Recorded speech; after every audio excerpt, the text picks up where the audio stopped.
Recuerden que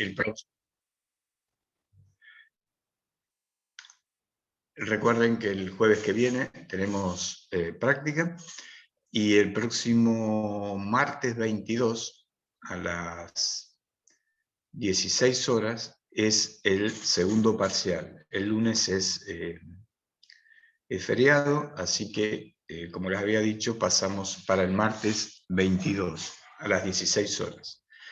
A esa hora va a estar habilitado y van a ser 2 horas como fue el primero y el recuperatorio. ¿Alguna pregunta respecto a ese tema? Profe, ¿se va a poder volver en las preguntas como en el primero? Va a ser como si volver. No entiendo qué es lo que me estás Claro, diciendo. por ahí no contestamos la 1, pasamos la 2, contestamos la 2 y después podemos volver a la ¿Pero 1. cuándo no podían volver? ¿En el No, recuperatorio? sí. No, pregunto si va a ser como el primer parcial. Sí, volver, van a poder volver a la pregunta que no contestaron, pero Sí. pero digamos que tienen esos dos, una vez que cierran, se terminó la posibilidad, ¿sí?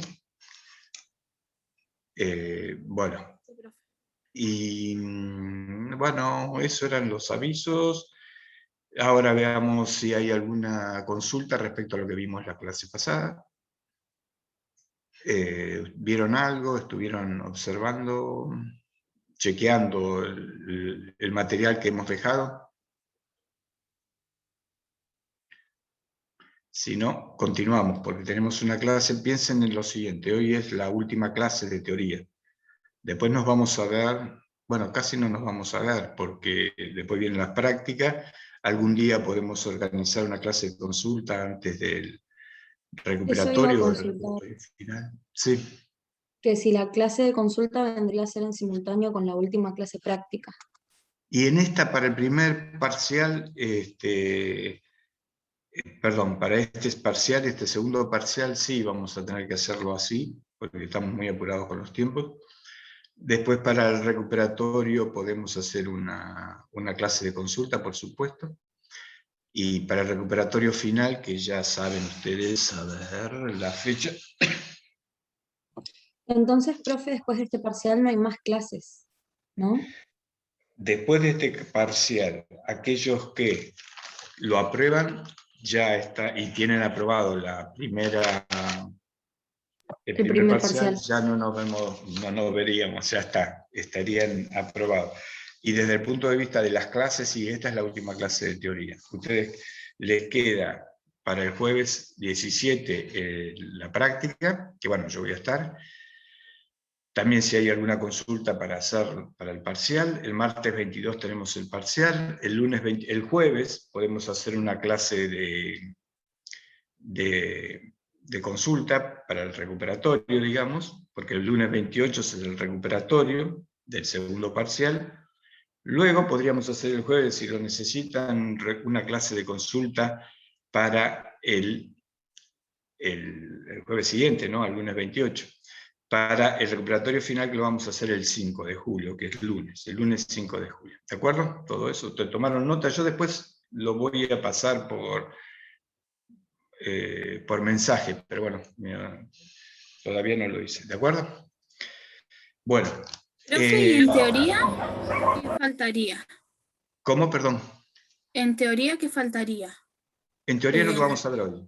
Y que por eso buenísimo. tenemos una clase bastante intensa. ¿De acuerdo? Profe, Así, sí. hola.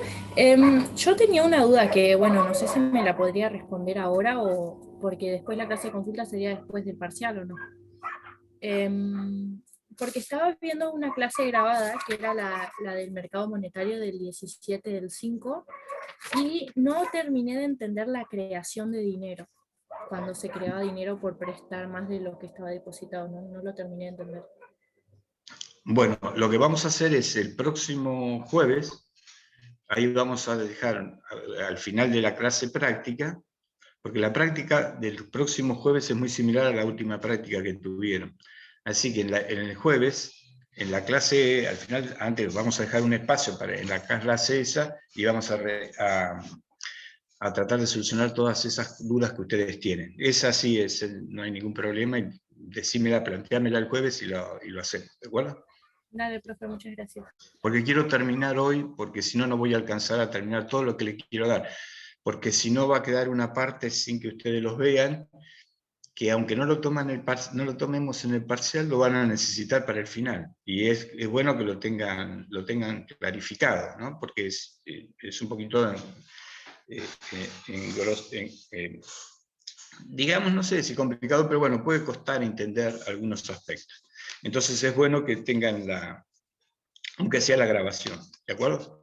Así que sin más, vamos a empezar ya con la clase de hoy. Bueno, hay una pregunta de Andrea Cisneros, si van a ser 20 preguntas, sí, va a ser exactamente igual que en el primer parcial, y como fue en el recuperatorio, y como va a ser este segundo parcial, y los recuperatorios que vengan.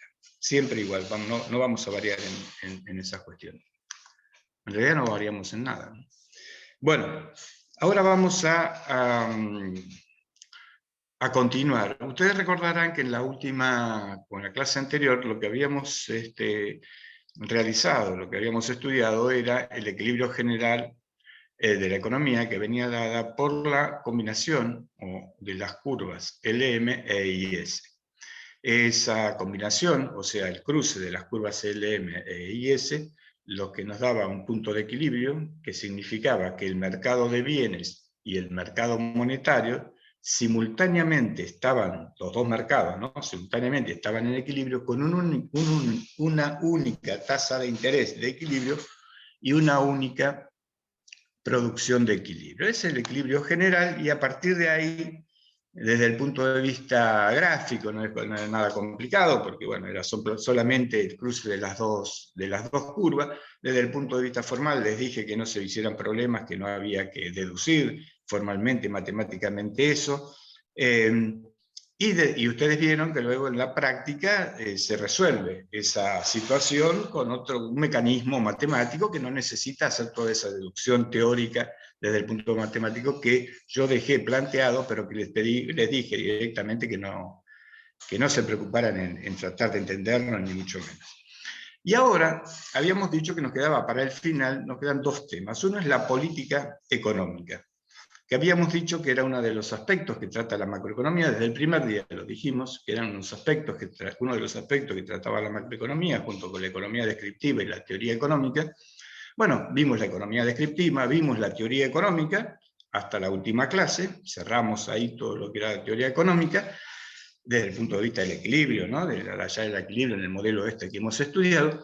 Y ahora vamos a ver sobre la política económica. Por supuesto que lo que vamos a ver sobre la política económica es un aspecto muy superficial, es muy abuelo de pájaro, y vamos a trabajar sobre este modelo ISLM y no sobre otros aspectos importantes que, por supuesto, después en política macroeconómica los que sigan para contador lo van a tener, y bueno, ni que hablar los que lo vayan a estudiar o les interese la economía, donde en la carrera van a tener temas de política económica mucho más complejos de lo que vemos en la carrera de contador, por supuesto.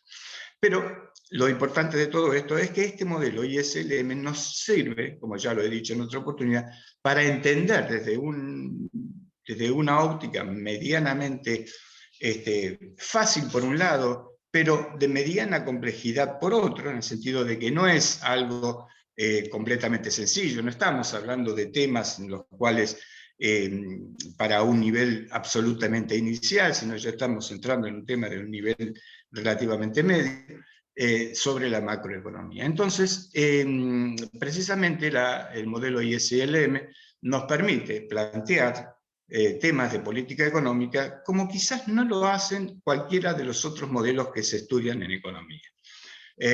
Bueno, y entonces, sin más preámbulos, vamos a entrar a trabajar sobre esto. Ustedes recordarán que cuando yo dije...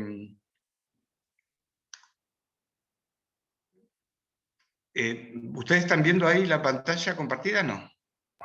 Todavía no. No, profe. Bueno, no nos pongamos...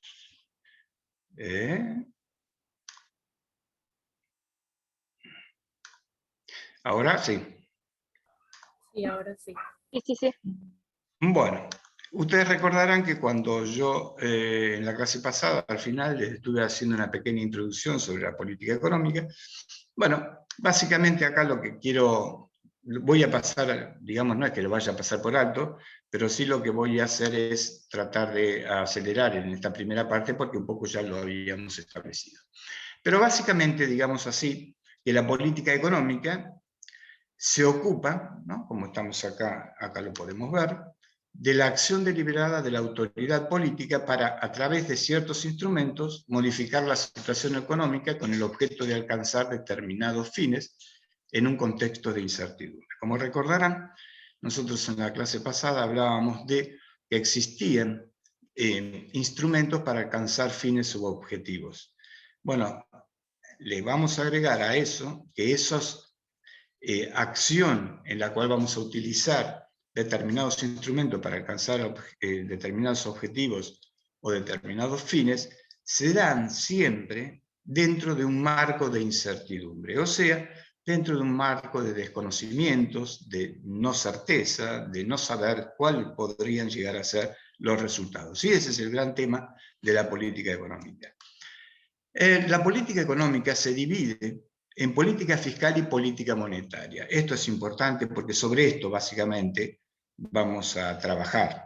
Se divide en política fiscal y política monetaria. Una cosa quería decirle.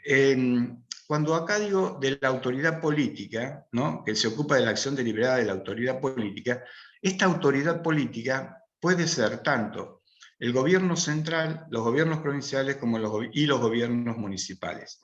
Quiero decir que toda autoridad política, en cualquier estamento o nivel de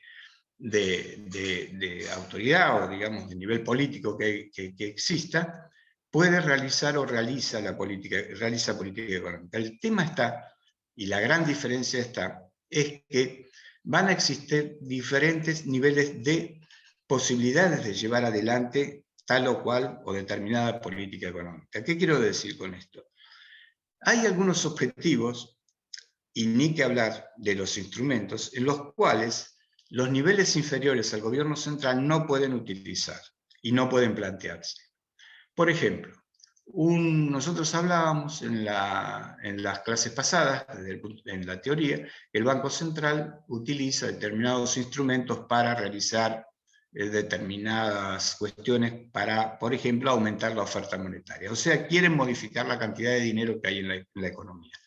Eso lo puede hacer el gobierno central a través del Banco Central, o sea, el gobierno nacional. No lo puede hacer un gobierno provincial. Un gobierno provincial no tiene capacidad ni autoridad, por supuesto, para aumentar o disminuir la oferta monetaria. Como eso hay un montón de instrumentos, o la mayoría de los instrumentos, los cuales los gobiernos municipales y provinciales no lo pueden hacer. También, si comparamos al gobierno provincial con el gobierno municipal, vamos a ver que el gobierno provincial o los gobiernos provinciales tienen muchísima más autonomía y mayor posibilidad de efectuar determinadas políticas económicas mucho mayores y con mayor profundidad que lo que tiene un gobierno municipal. En pocas palabras, de los tres estamentos de gobierno, el gobierno municipal es el que menos instrumentos puede utilizar y los objetivos que se plantean son muy chicos, podríamos decirlo de esa manera. Luego está el gobierno provincial, en el cual es mayor los instrumentos y los objetivos que se puede plantear con respecto al gobierno municipal, pero el que mayor, y es lo que nosotros estudiamos, que la macroeconomía estudia, es la política económica del gobierno nacional o el gobierno central, porque ella es donde tiene la autoridad total como para poder realizar esa política económica.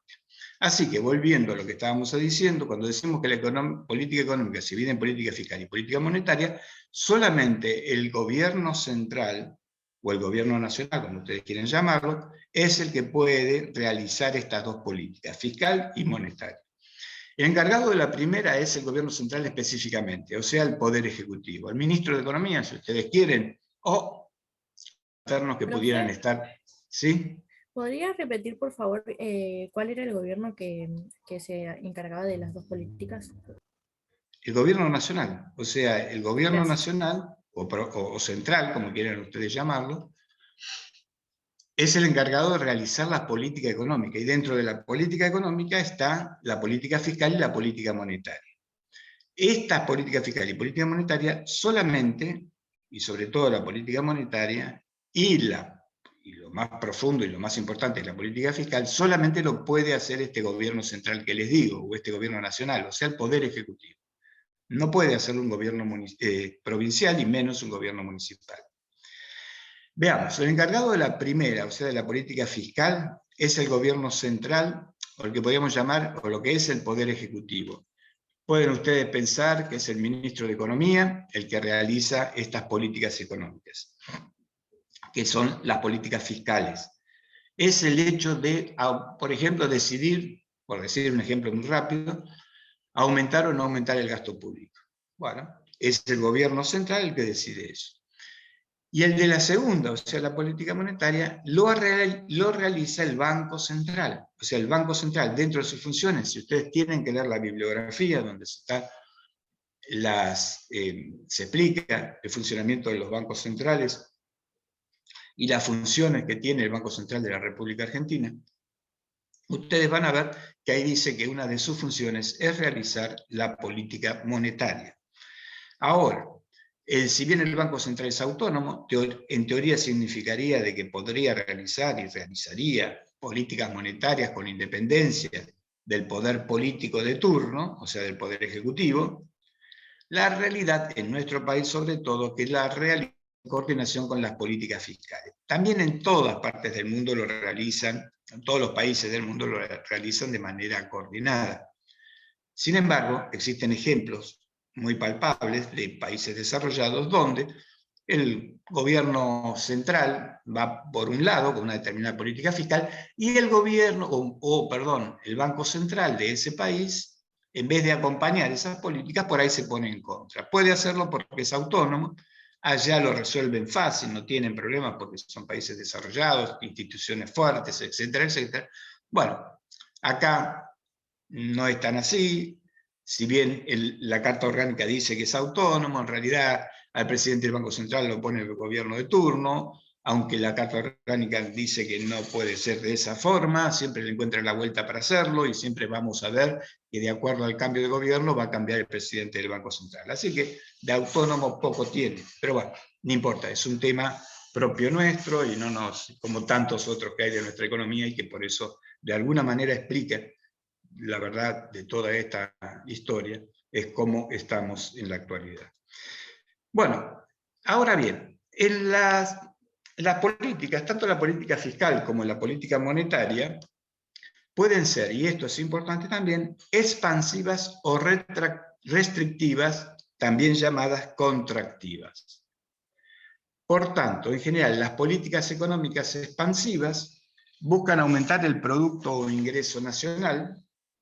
Entonces, recordar esto, las políticas económicas expansivas, sean tanto política fiscal como monetaria, buscan aumentar el producto o ingreso nacional.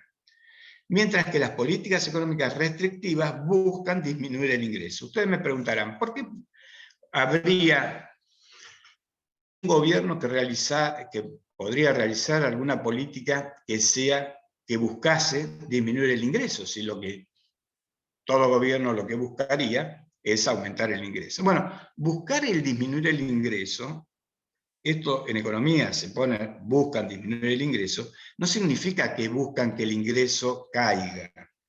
Lo que significa es, por ejemplo, que un país que está creciendo a una tasa, el producto, ¿no?, que está creciendo a una tasa por ahí del 10%, no sé, o tasas chinas, el ejemplo es China, ¿no?, que durante muchos años creció una tasa entre el 10 y el 12%. Y de pronto vieron de que esos aumentos tan fuertes del producto, que provocaba un aumento muy fuerte de la demanda, terminarían en un aumento de los precios y por lo tanto en una inflación. Entonces lo que buscan es realizar, o lo que buscaron fue realizar, que lo hacen todos los países desarrollados todo el tiempo, lo que buscan es desarrollar políticas restrictivas para poder disminuir esa tasa de crecimiento. O sea, lo que disminuyen es el crecimiento del ingreso. Entonces, China, que durante muchos años crecía a una tasa del 10%, pasó a crecer a una tasa del 5% en los siguientes años, que es lo que está ahora, entre un 5 y un 6%, que también es mucho, pero es mucho menos también que lo que venía creciendo. Estados Unidos es otro ejemplo. Cuando Estados Unidos tiene una señal ahora Estados Unidos tiene una señal porque los precios están aumentando un poquito más rápido de lo que ellos habían previsto. O sea, que las autoridades económicas habían previsto. Lo más probable es que en pleno que empiecen a realizar algún tipo de políticas, tanto fiscales como monetarias, que sean restrictivas para disminuir el ingreso, o sea, el crecimiento del ingreso o el crecimiento del producto en Estados Unidos, para tratar de, o para contener, seguramente lo hacen fácilmente, para contener ese aumento de precios. Bueno, este es un cuadrito en el cual no, simplemente quiero que lo vean y ustedes lo van a entender fácilmente, inclusive después cuando lo estudien, ¿no? Cuando hacemos una política fiscal expansiva, el fin es aumentar el ingreso. Las políticas fiscales pueden ser de dos formas expansivas, ¿no? La política fiscal expansiva, cuyo fin es aumentar el ingreso. Los instrumentos son fiscales, y estos instrumentos fiscales que tiene es aumentar el ingreso, aumentar el gasto del gobierno, el gasto público, por ejemplo, aumentando los salarios, aumentando las transferencias, aumentando los subsidios, aumentando la obra pública, etc., o bajar los impuestos. Cualquiera de estas dos medidas que realice el gobierno central, el gobierno nacional, es una política fiscal expansiva. Una política contractiva, fiscal contractiva, su objetivo, como decíamos antes, es disminuir el crecimiento del ingreso.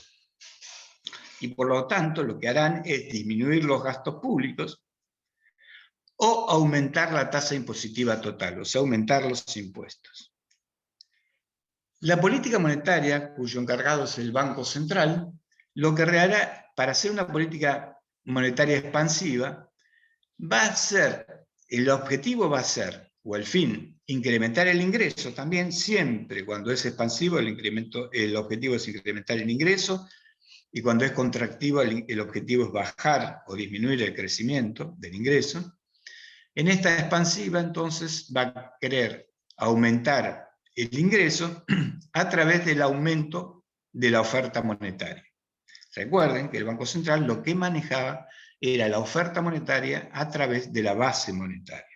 Pero es importante que ustedes recuerden. Entonces, la política monetaria expansiva la realiza el Banco Central aumentando o disminuyendo la base monetaria para aumentar o disminuir la oferta monetaria y de esa manera aumentar o disminuir el ingreso. Si la disminuye, se llamará contractiva. Si la aumenta, se llamará expansiva. ¿Cuáles son los instrumentos que tiene? Los mismos instrumentos que estudiamos cuando vimos cómo podía manejar la oferta monetaria el Banco Central. Y ya los conocemos. Si quiere una política una política monetaria expansiva, utilizará una baja en el coeficiente de reservas, o una baja en la tasa de interés de redescuento, o realizará, y acá hay un error, no es una venta de bonos, sino que es una compra de bonos. Acá yo le puse una corrección porque esta es una imagen que yo tomé de algo que yo había hecho ya, y bueno, no encontré el original, y para no hacerlo de vuelta le puse acá una corrección. Bueno, así que ustedes acá pongan compra de bonos. Si la política monetaria es contractiva, ya sabemos que el objetivo es bajar el ingreso o disminuir el crecimiento a través de una baja en la oferta monetaria, y los instrumentos que utilizará será una suba en la tasa de redescuento, una suba en el coeficiente de reservas, una suba en el coeficiente de redescuento, y en vez de, dice compra, pero es una venta de bonos.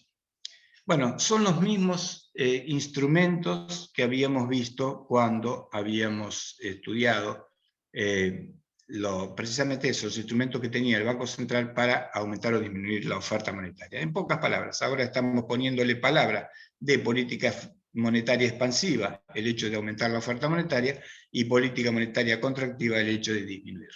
¿Alguna pregunta respecto a esto? ¿Sería un aumento de la compra de bonos? ¿De la venta de bonos? Perdón. Sí, En la siempre última son... ¿Cómo? Perdón.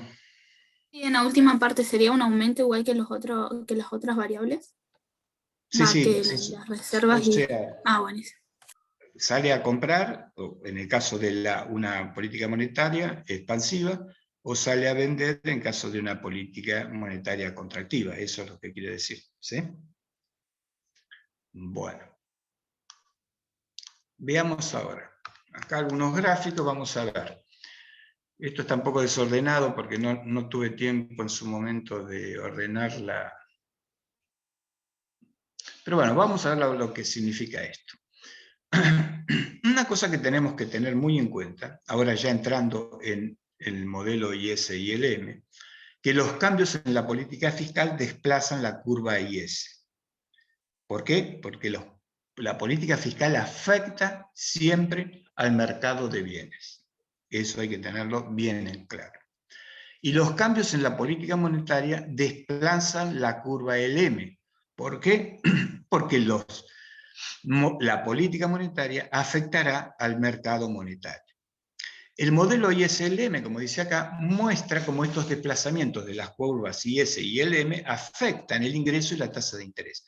O sea, es muy importante el tema de las políticas económicas, tanto fiscal y monetaria, porque en definitiva, como estamos viendo, lo que va a afectar es al ingreso y a la tasa de interés. Y saben ustedes muy bien que afectar a la tasa de interés es una cuestión sumamente importante.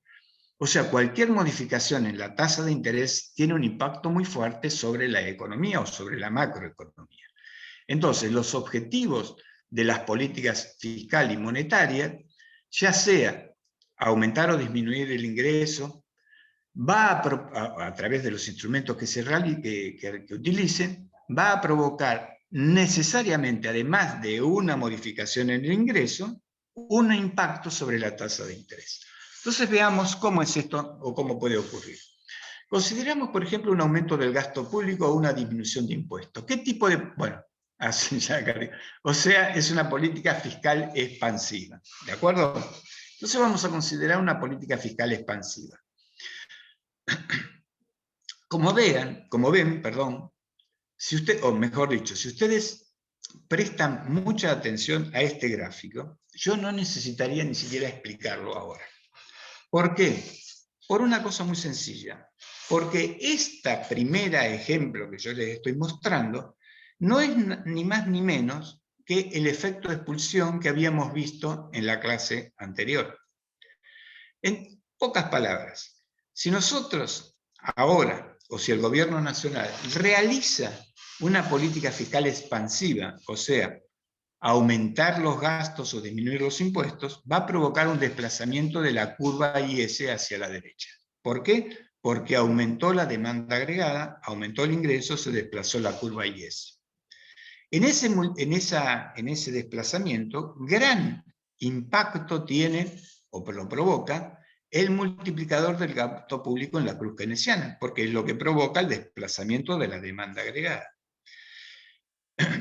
Y a cualquier tasa de interés, obviamente que esta variación eleva el nivel de ingreso. Si ustedes se fijan, es exactamente igual este grafiquito al gráfico que habíamos hecho sobre el efecto de expulsión y que habíamos explicado en la clase pasada. Así que no lo voy a explicar ahora, simplemente repasen lo que habíamos dicho en el efecto de expulsión, en la anterior, digamos, clase, y van a ver que un desplazamiento de la curva IS por una política fiscal expansiva provoca, en definitiva, un aumento de la tasa de interés en un nuevo punto de equilibrio y un aumento del ingreso. I sub 0 termina en I sub 1, o sea, el ingreso termina en I sub 1 y la tasa de interés se eleva. Eso es lo que ocurre cuando pasa un aumento o una política fiscal expansiva. Y hay que tener en cuenta esto. Normalmente, cuando se produce una política fiscal expansiva o contractiva, tiene mucho que ver cómo reacciona el otro mercado, o sea, el mercado monetario. Ya lo vamos a ver ahora rápidamente eso. En este caso del efecto de expulsión, lo que tenemos que decir, si en una pregunta de examen se hace, la respuesta es la pregunta sería, ¿cómo reacciona el mercado, la política monetaria ante, o el Banco Central, ante un aumento de la demanda agregada o una política fiscal expansiva? ¿No es así? En donde se busca aumentar la tasa de interés y el ingreso. Bueno, la respuesta sería que el Banco Central acá no modifica su oferta monetaria. Ya vamos a ver que eso también es una política monetaria, la que realiza el Banco Central. Pero bueno, ahora vamos a suponer que el Banco Central decide aumentar la oferta monetaria, o sea, decide hacer una política monetaria expansiva.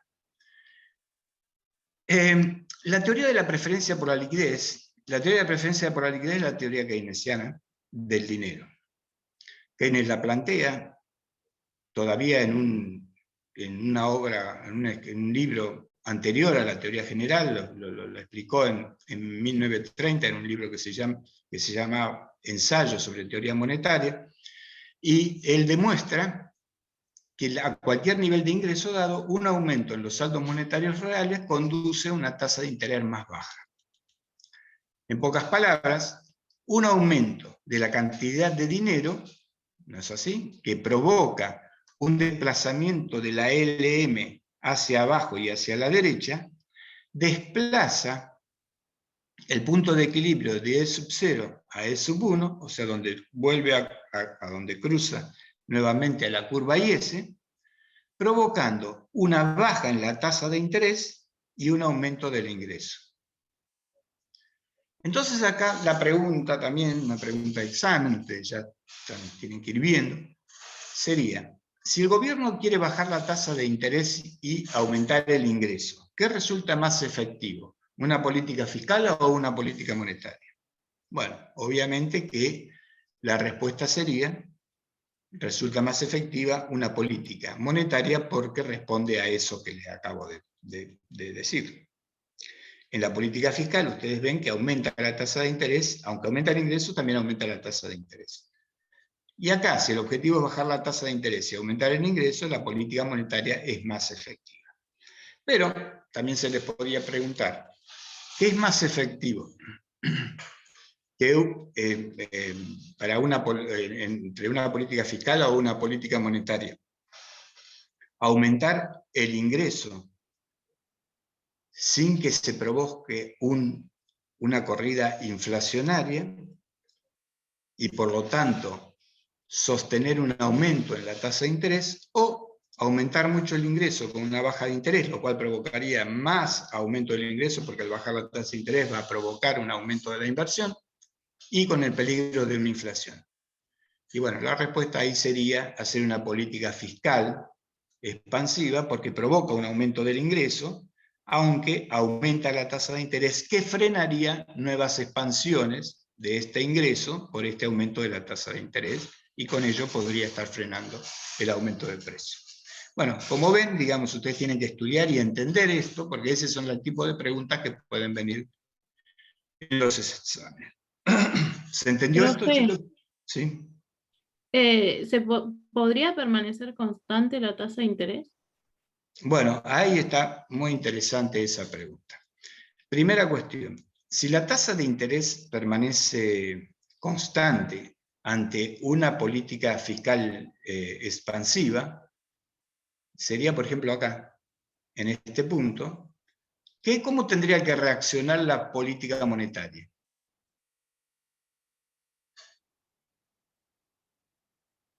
Eso significaría que el gobierno quiere mantener la tasa de interés en el nivel que se encuentra, aumentando el ingreso fuertemente. Quiere llevar el ingreso a I sub 0, pero que no se mueva la tasa de interés. Entonces el punto sería este. Este movimiento será todo lo que provoca el multiplicador. Pero acá no está en equilibrio ¿quién? ¿Qué mercado no está en equilibrio? El monetario. El monetario. ¿Qué es lo que está pasando en el cuadrante 1? ¿Hay un exceso de qué? ¿Recuerdan los cuadrantes? Bueno, repásenlo. lo que hay es un exceso de demanda de dinero. Si hay un exceso de demanda de dinero, entonces para igualar la oferta con la demanda, y no vamos a movernos de este punto porque es lo que quiere el gobierno, y entonces tiene que igualar la demanda de dinero que hay, que tiene que aumentar. La oferta.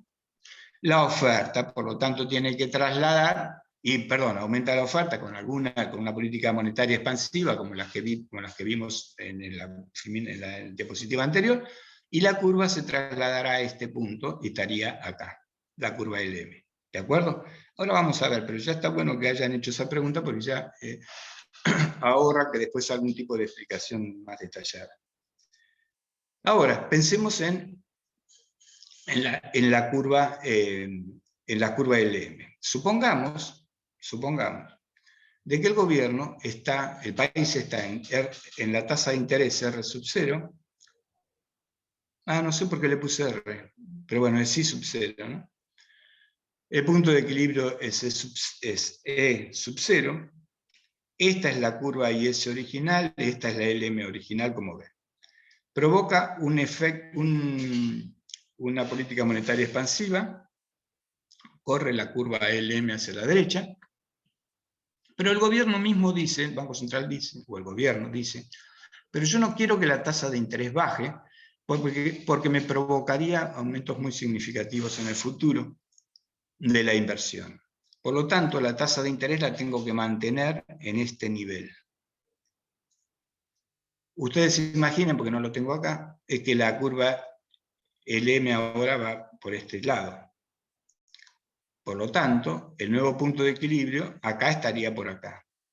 ¿Quién está en equilibrio?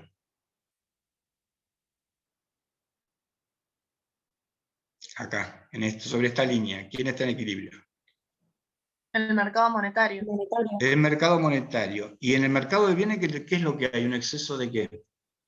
¿Todos los puntos a la Demanda. derecha de la curva? No. Todos los puntos a la derecha de la curva IS hay un exceso de oferta. De oferta, Acuérdense de de la oferta. cruz keynesiana. El punto de equilibrio a la derecha era un exceso de oferta, quiere decir que había una variación o unas existencias positivas. ¿De acuerdo? Entonces tendría que disminuir. Pero acá lo que se quiere es buscar acá este punto. Y por lo tanto, ¿qué tendría que hacer el gobierno nacional, el gobierno central con la política fiscal? ¿Contractiva o expansiva? Porque acá ahora es expansiva, porque tiene que trasladar esta curva hacia acá. ¿De acuerdo? Entonces trasladaría a este punto la curva IS. El resultado final sería un aumento muy fuerte del ingreso, pero mantendría por ahora la tasa de interés a un nivel relativamente alto, para en el futuro tratar de sostener este aumento del ingreso sin que se produzcan, o teóricamente en principio, inflación. ¿De acuerdo? Pero esos son los juegos que después ustedes van a tener que ir viendo y ir haciendo cuando estudien esto. ¿De acuerdo? Profe, Entonces, perdón. Sí. no, sí que consulte la compañera. No iba a preguntar, entonces la respuesta a lo que pregunté, si se mantiene fija la tasa de interés, sería que aumenta la curva IS. Por eso, si se mantiene fija la tasa de interés en cualquiera de las dos situaciones, por ejemplo, en un aumento en una política fiscal expansiva, si se mantiene fija la tasa de interés, en las dos lo que la respuesta del otro mercado, en este caso la respuesta del mercado monetario, sería una política monetaria expansiva. Y en el caso del mercado monetario, en el cual se provoca o se produce una política monetaria expansiva, pero no se quiere que se modifique la tasa de interés, se mantiene constante la tasa de interés, el efecto sería que el gobierno tiene que hacer una política fiscal expansiva. En este, el gobierno tiene que hacer una política monetaria expansiva. En este, el gobierno tiene que hacer una política fiscal expansiva. En el caso en que desee mantener la tasa de interés en el mismo nivel. ¿Se entiende? Si lo deja la economía funcionar libremente, ocurre lo que vemos acá, o ocurre lo que vemos acá en el mercado, por una política fiscal monetaria expansiva. ¿De acuerdo?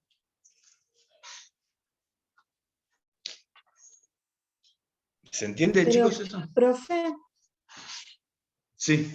mi duda es, si hay un exceso de oferta de bienes, Sí. ¿por qué sería una política fiscal expansiva? Porque si mantenemos la tasa de interés y aumentamos el ingreso, ¿no seguiría aumentando la demanda? Digo, la oferta. ¿Cómo? Perdón, no te entendí bien qué me decías. ¿Cómo me dijiste? ¿Que no seguiría aumentando la oferta? Es que la oferta va a aumentar a este punto, hasta este punto. Porque la IS se va a trasladar a este punto. ¿De acuerdo? O Claro, sí. sea, claro, necesariamente. Lo que pasa es que lo que va a buscar, ya sea a través de la política monetaria o fiscal, lo que se va a buscar es, o la economía, lo que va a buscar es el equilibrio. Recuerden que el equilibrio siempre se va a obtener, ¿no es cierto? Ex post, estamos acá ya en situaciones ex post. Y el equilibrio siempre se va a obtener. El tema es en dónde se va a obtener ese equilibrio. ¿Lo vamos a tener acá? ¿Lo vamos a tener acá o lo vamos a tener acá? Eso lo decide el Banco Central, no, perdón, lo decide el gobierno en última instancia. ¿Se entiende lo que estoy diciendo? El Banco Central realiza una política monetaria expansiva porque convino con el gobierno que quería aumentar el ingreso. Entonces realiza una política monetaria expansiva. Muy bien.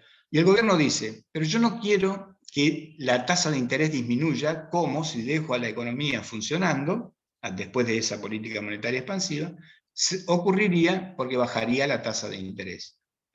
Por lo tanto, lo que te quiero hacer es mantener a la tasa de interés que se encontraba antes. Pero para mantener esa tasa de interés, yo lo que necesito es aumentar la oferta a este nivel, ¿de acuerdo? Porque, porque sí, lo que está ocurriendo es lo que tenemos, claro, es una cantidad, un exceso, eso era lo que vos me preguntabas, que tenía, si un exceso de oferta o un exceso de demanda. Lo que tengo, claro, es un exceso de demanda, ¿no es cierto? De bienes. En pocas palabras, fíjense ustedes, si mantenemos la tasa de interés a este nivel,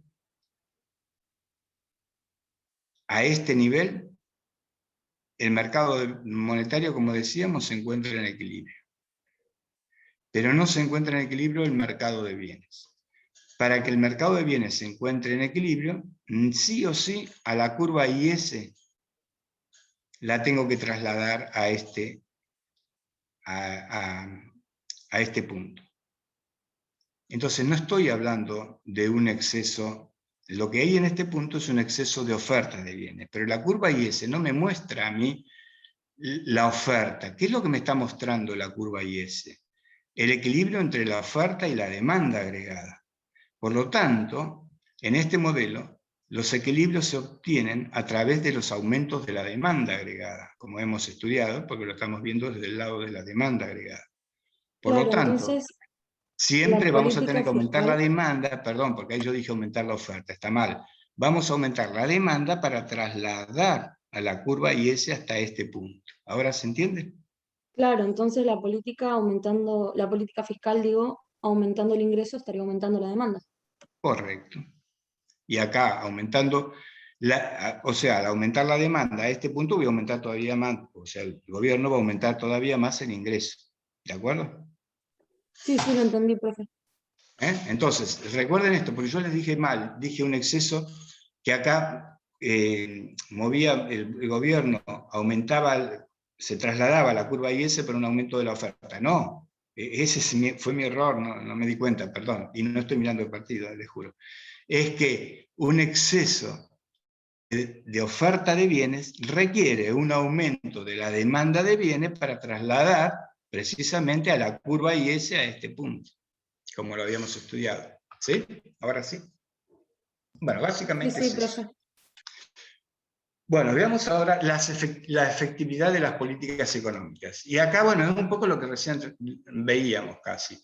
Los desplazamientos de la curva IS o del ALM van a incidir en la posición de equilibrio. Y como vimos, un desplazamiento hacia la derecha de la curva IS origina aumento de la renta de equilibrio y una subida en la tasa de interés, eso es lo que vimos, mientras que un desplazamiento en el mismo sentido de la curva LM ocasionará un aumento de la renta de equilibrio y una reducción en la tasa de interés. Lo que vimos en los dos grafiquitos de atrás, de recién. Ahora bien, la eficacia de dichas medidas en términos de los incrementos relativos originados sobre la renta de equilibrio dependerá de las pendientes de las curvas IS y LM. A partir de acá vamos a ver que una política económica, ya sea política fiscal o política monetaria, depende siempre de dos aspectos. Primero, de la pendiente de la curva que tiene el otro gobierno, el otro mercado, y el segundo aspecto que vamos a mirar a continuación es de cómo reacciona el otro mercado, que era un poco el ejemplo que estuvimos viendo recién y discutiendo en los gráficos anteriores. Antes de entrar de vuelta en la discusioncita esa de los gráficos anteriores, que ya la tenemos bastante solucionada por lo que estuvimos analizando, vamos a ver primero cómo es el tema este de las pendientes. Con el tema de las pendientes, lo que nos va a resultar es básicamente la efectividad de las políticas económicas. Lo que nos resuelve es la efectividad de las políticas económicas. Y vamos a ver, a partir de los siguientes gráficos, con una política fiscal expansiva, cuál es el resultado del aumento del ingreso en función de la pendiente de la curva LM. Les digo, bueno, después creo que también hay con respecto a la LM, pero sí hay con respecto a la LM. Entonces vamos a ver, desplazamiento por política fiscal. Vamos a suponer, como decimos acá, que hacemos una política fiscal expansiva. Como habíamos dicho, una política fiscal expansiva es pasar de la curva IS a la curva IS sub 1. O sea, aumentamos la demanda agregada por un aumento, ya sea de los gastos del gobierno como política fiscal, que habíamos dicho, un aumento en la obra pública, un aumento en la transferencia, en lo que ustedes quieren, o una baja en los impuestos. Eso provoca un aumento de la demanda agregada y eso provoca un desplazamiento de la curva IS. Observen ustedes la curva LM en qué posición está, o en qué pendiente, perdón, está. Tiene una pendiente medianamente aplanada, no demasiado vertical. Por lo tanto, una política fiscal expansiva, trasladar la curva IS hacia la IS sub 1, provoca que a este nivel de tasa de interés aumente a este nivel, aumenta un poco más, obviamente, ya sabemos que cuando hay una política fiscal aumenta la tasa de interés y aumenta el ingreso, y por supuesto también aumenta el ingreso, como hemos visto. Pero observen ustedes que en el gráfico de la derecha, en este gráfico, el desplazamiento de las curvas IS sería parecido, o sea, hay un desplazamiento de las curvas hacia la derecha, de la curva IS hacia la derecha. Pero observen la pendiente de la curva LM. La pendiente de la curva LM es mucho más vertical. Y ustedes recuerdan que la pendiente de la curva depende de la LM, depende de la sensibilidad de la demanda de dinero al ingreso y de la sensibilidad de la demanda de dinero a la tasa de interés, o sea, de K, del parámetro K y del parámetro H. Por lo tanto, dependiendo de cómo sea la cultura de un país en términos, culturalmente hablando, la cultura de la sociedad, ¿no? Culturalmente hablando, en términos de que si prefiere tener más efectivo, ahorrar más, etcétera, etcétera, como hemos estudiado, tendrá una pendiente más aplanada o tendrá una pendiente más vertical. Cuanto más vertical es la pendiente de la curva LM ante una política fiscal expansiva, menos efectiva es la política fiscal. ¿Por qué? Porque como vemos, acá en esta, con una pendiente más aplanada, la expansión del ingreso es mucho más grande que en esta, que la LM tiene una pendiente más vertical. Y entonces la expansión del ingreso es menor. ¿Se entendió? En pocas palabras, la política fiscal expansiva, o la efectividad de la política fiscal expansiva, depende de la pendiente que tenga la curva LM. O sea, depende del comportamiento de las familias en el mercado monetario. ¿Se entiende? Sí, sí, profe, se entiende re bien. Bueno, ahora entonces sigamos. Bueno, esto ya es lo mismo lo que acabo de decir. Veamos ahora qué ocurre con una política monetaria expansiva. Y vamos a ver, haciendo una política monetaria expansiva, cuáles son los resultados del aumento del ingreso. Ustedes saben que una política monetaria expansiva siempre va a provocar un aumento del ingreso. Pero ahora vamos a ver qué ocurre de acuerdo a cómo sea la pendiente de la curva IS. Y bueno, y más o menos igual a como vimos antes, nada más que ahora con la política monetaria. Vemos en este gráfico que hacemos una política monetaria expansiva, por supuesto, va a provocar una baja en el tipo de interés, como ya sabíamos, y va a provocar un aumento del ingreso, como también sabemos. Fíjense ustedes cómo es la pendiente de la curva IS. La pendiente de la curva IS es relativamente bastante vertical. Y ahora miremos en este gráfico. Y en este gráfico lo que tenemos es que también una política monetaria expansiva, o sea, la curva LM se traslada, aumenta la oferta monetaria y por lo tanto se traslada la curva LM hacia la derecha, pero ahora la pendiente de la IS, que acá es bastante vertical, ahora acá es bastante aplanada. Y el resultado, como vemos, es un aumento en la tasa de interés, porque va a aumentar la tasa de interés, quizás no tanto como en la anterior, pero el ingreso va a aumentar de manera muy fuerte. Mucho más que en la otra, que la pendiente era más vertical. Por lo tanto, la conclusión Profe, es... ¿sería un aumento en la tasa de interés o una disminución? No, una Una disminución. disminución. En la política monetaria siempre es una disminución de la tasa de interés. Ante un aumento de la oferta monetaria, siempre se produce una disminución de la tasa de interés, por lo que habíamos dicho antes de la teoría de la preferencia por la liquidez de Keynes. Pero es lo que venimos estudiando. No sé, yo lo dije al revés. Sí, me pareció que había dicho aumento, por eso le pregunté. No. Siempre, si yo digo en esto, así, en una política monetaria expansiva, y yo digo que aumenta la tasa de interés, ahí ustedes me dicen, profesor, es un burro. No, nunca una política monetaria expansiva puede provocar un aumento de la tasa de interés, sino que va a provocar una disminución de la tasa de interés, ¿de acuerdo?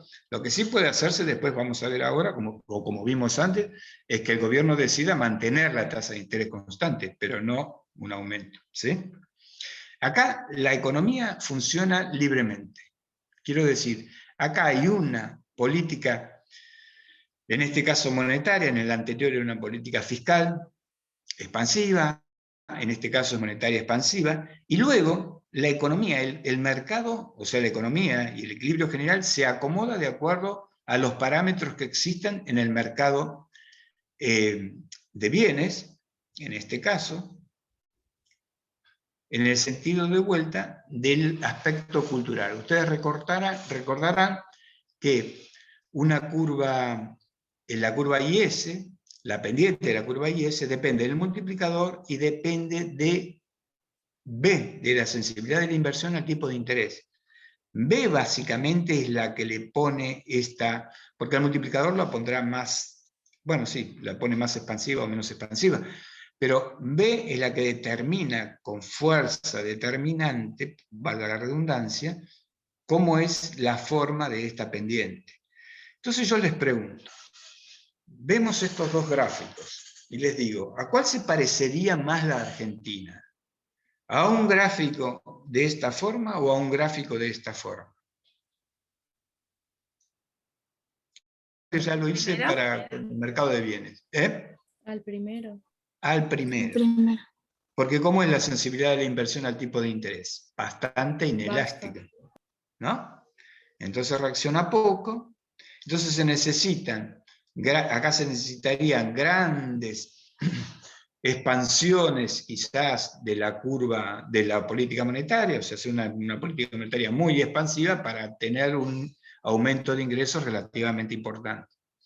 Pero cuando la sensibilidad de la inversión a tasa de interés es más elástica, bueno, resulta que una política monetaria expansiva de determinado nivel provoca inmediatamente una expansión importante del ingreso. ¿De acuerdo?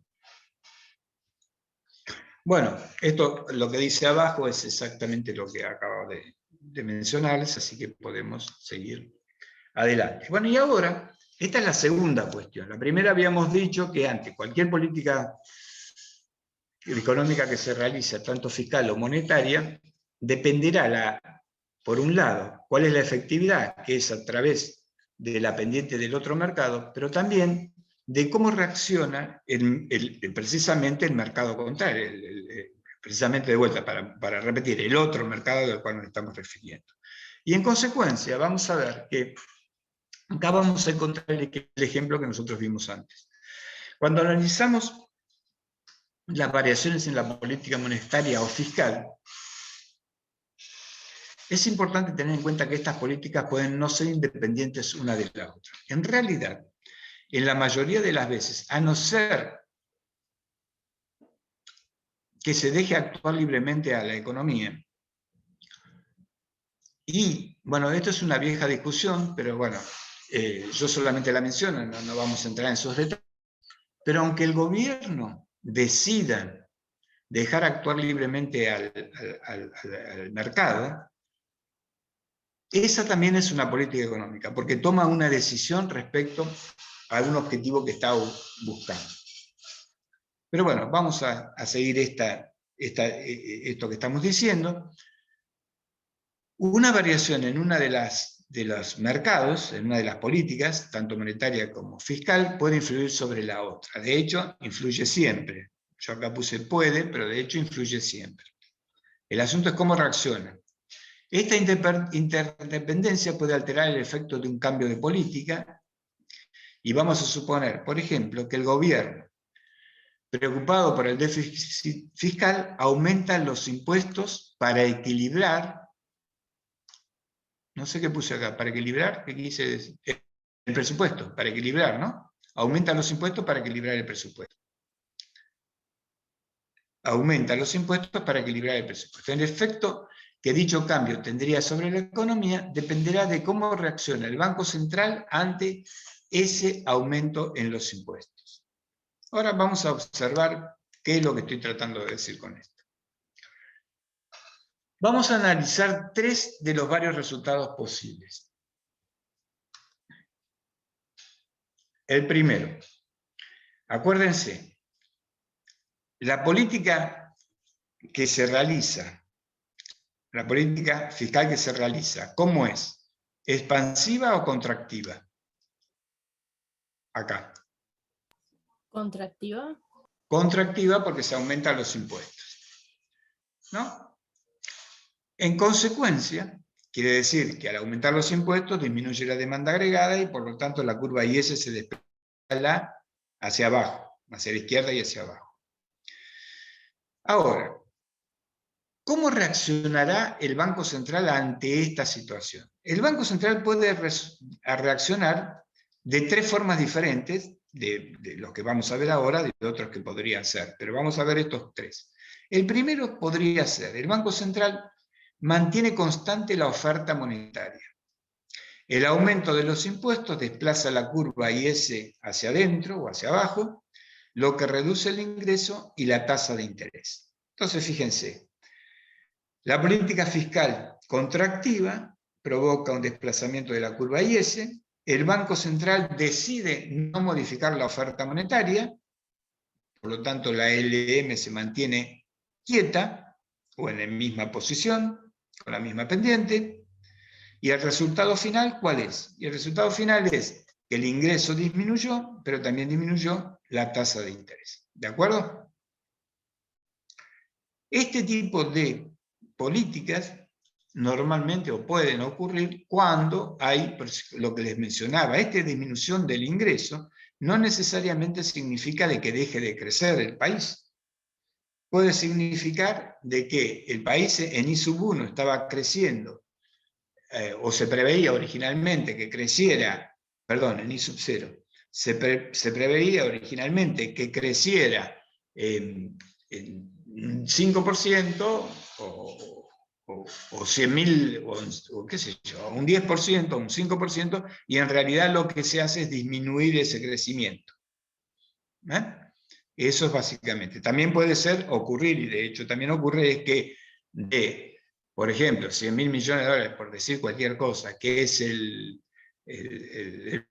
se disminuya a 90.000 millones, y ahí sí estaría cayendo el ingreso. Pero eso depende de cuál es el análisis, lo que se está analizando, etcétera, etcétera. Pero bueno, lo importante, lo que ustedes tienen que saber es que una política fiscal contractiva, si el Banco Central no reacciona, lo que va a provocar es una baja en la tasa de interés y una disminución del ingreso. ¿Hasta ahí está claro? Sí, profe. Vamos a ver una segunda, y es que el Banco Central desea mantener fija la tasa de interés.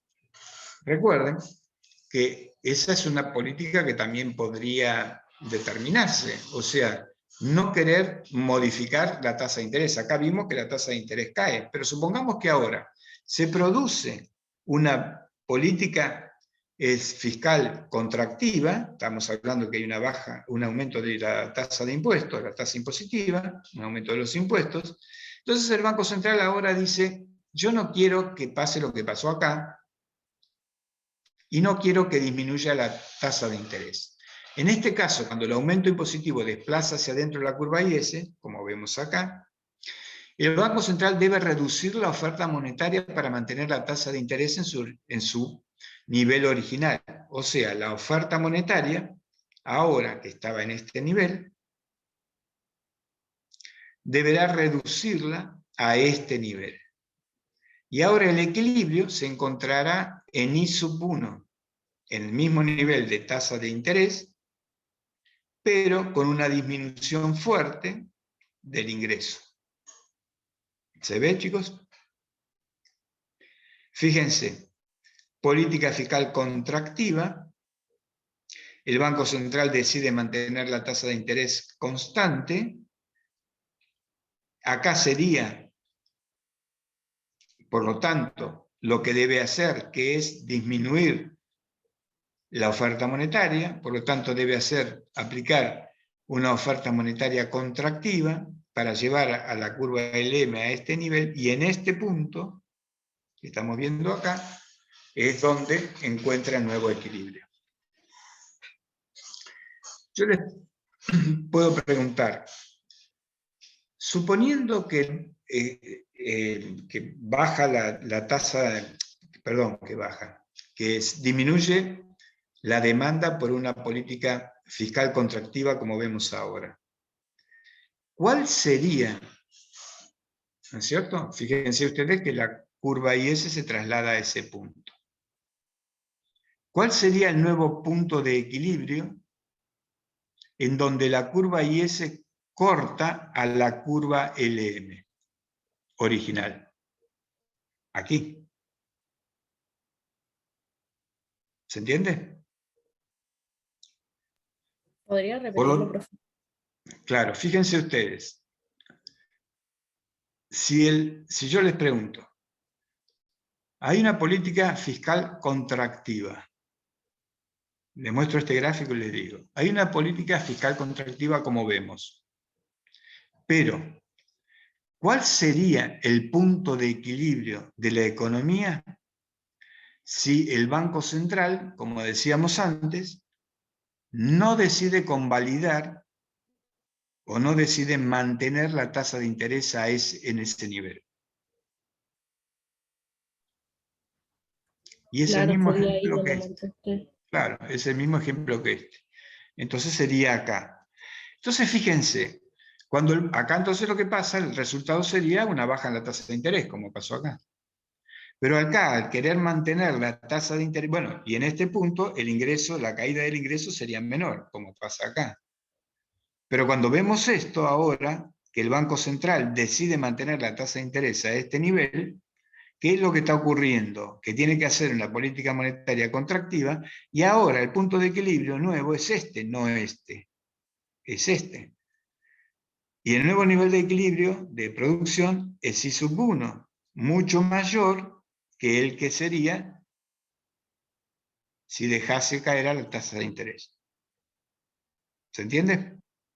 Entonces lo que tienen que hacer ustedes es mirar estos gráficos y hacer esos juegos. Ver para dónde va uno, para dónde va la otra, de acuerdo a las políticas que realicen. Porque fíjense ustedes que este es un ejemplo. En el sentido, digo, estas son tres variables, o tres resultados, tres posibles resultados o tres posibles reacciones del Banco Central, pero ante una política fiscal contractiva. Pero acá podría yo decirles, bueno, ¿cuál sería o cómo podría ser la reacción del Banco Central ante una política fiscal expansiva? O cómo podría ser la reacción del gobierno central ante una política monetaria expansiva o contractiva. En todos los casos es movimientos de curvas que ustedes tendrán que analizar e ir viendo. Con estos elementos que ustedes tienen, con estos ejemplos, ya saben qué es lo que cómo pueden hacerlo.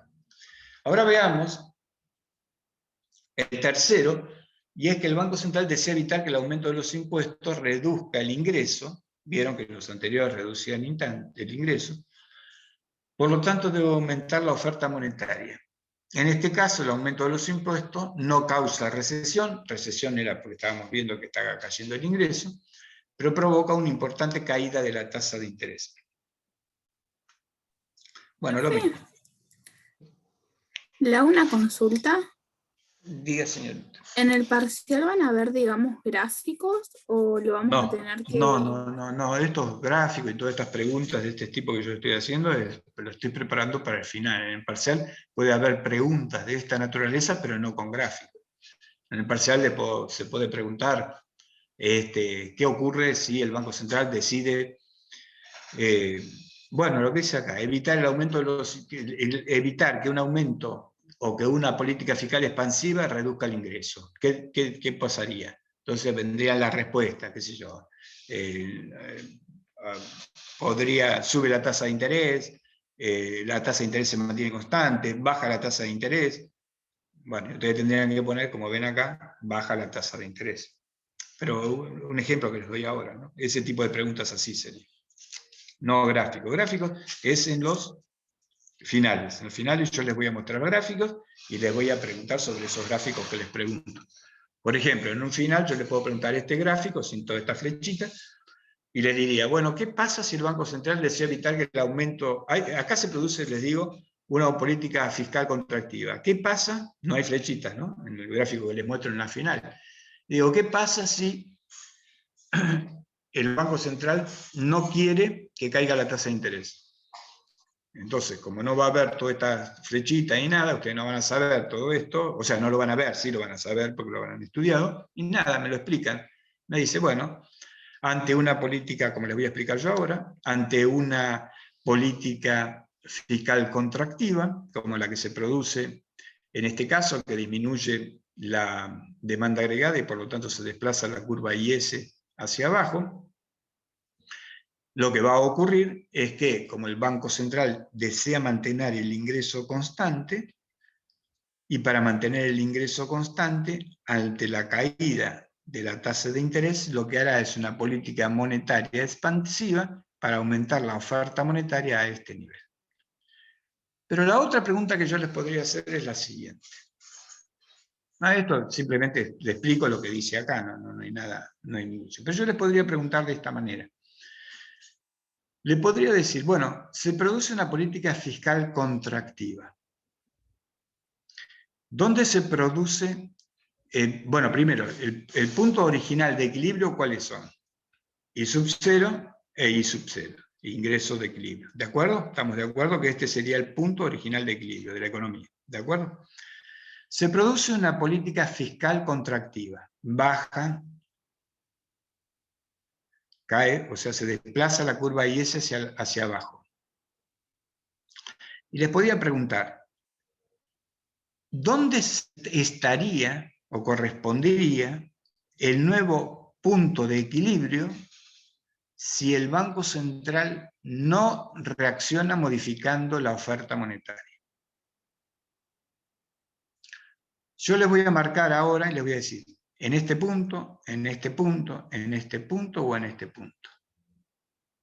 De estos 4 puntos, ¿cuál sería? Paso ahora de vuelta. Por acá, este es el primero, este es el segundo, este es el tercero, este es el cuarto. En el primero, segundo, tercero o cuarto. ¿Cuál sería? ese. Exactamente. El primero.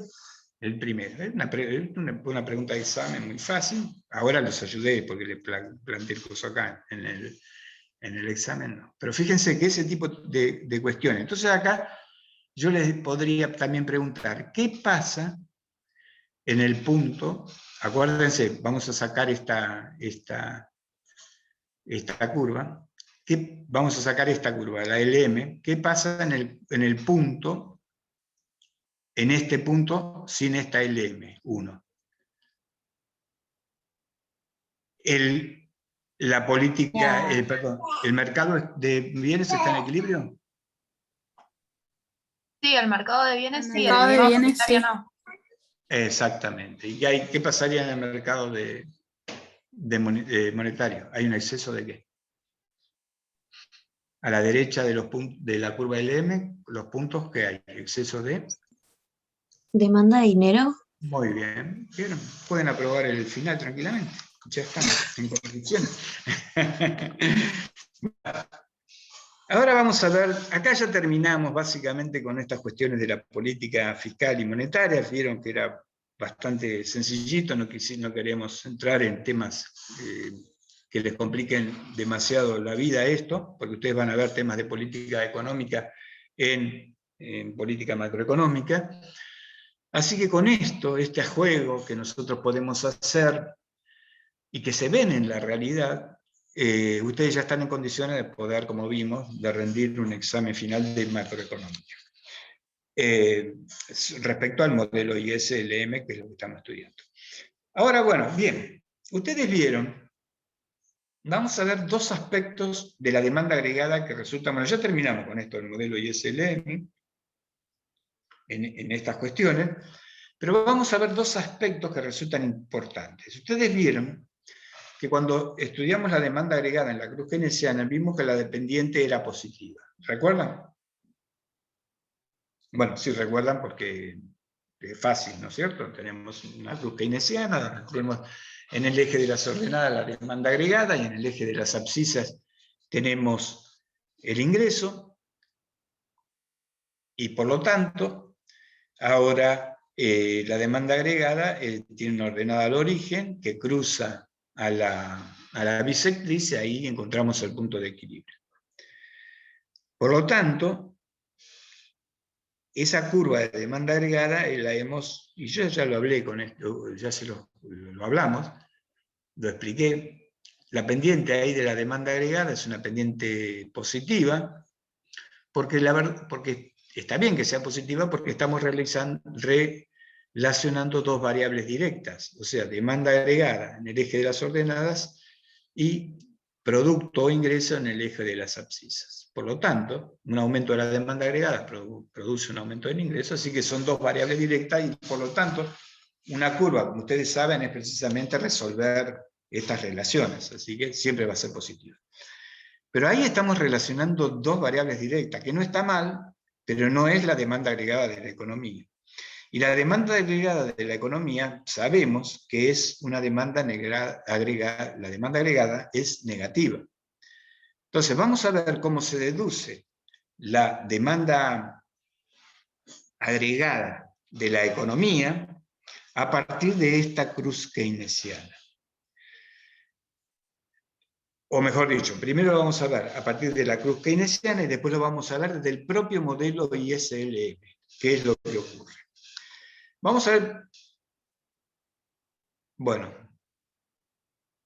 ¿qué pasó? Bueno, pasó que no, esperen un poquitito, por favor. Voy a compartir de vuelta porque me parece que ahí...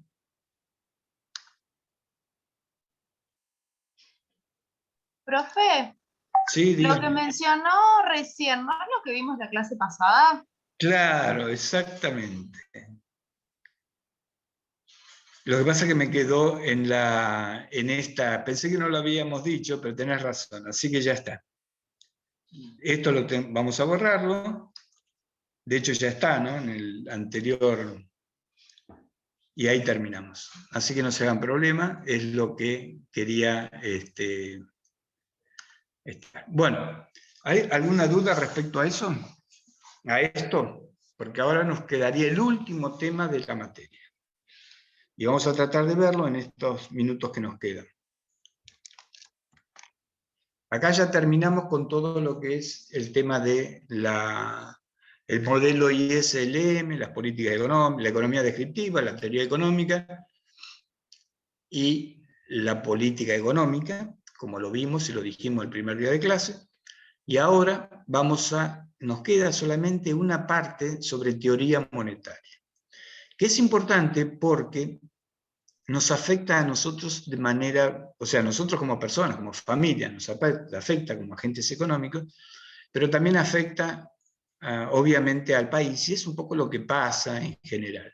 Así que si no hay alguna pregunta con todo lo anterior, y dejamos las dudas para la próxima clase, empiezo con esto de la teoría monetaria. ¿Estamos de acuerdo? Sí, profe.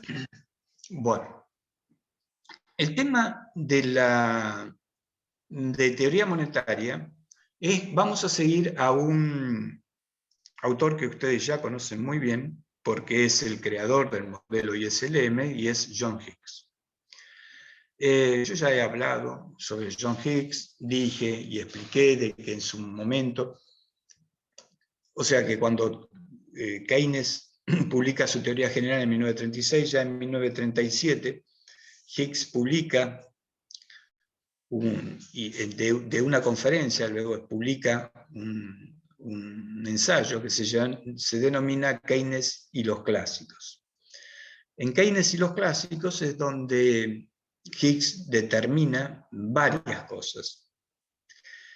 Primero intentando como una crítica, fíjense, estamos hablando de 1936, Keynes publica su teoría general, en 1937 Hicks publica estos ensayos, y en este particular que se llama Keynes y los clásicos, es donde desarrolla el modelo ISLM. Que ya sabe, en forma teórica, que ya sabemos, luego Hansen en la década del 50 lo populariza a través de los gráficos y expresiones formales, matemáticamente hablando, que hemos visto. Pero en Keynes y los clásicos, y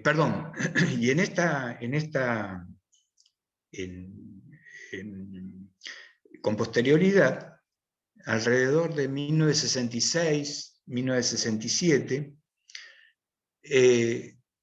Hicks publica un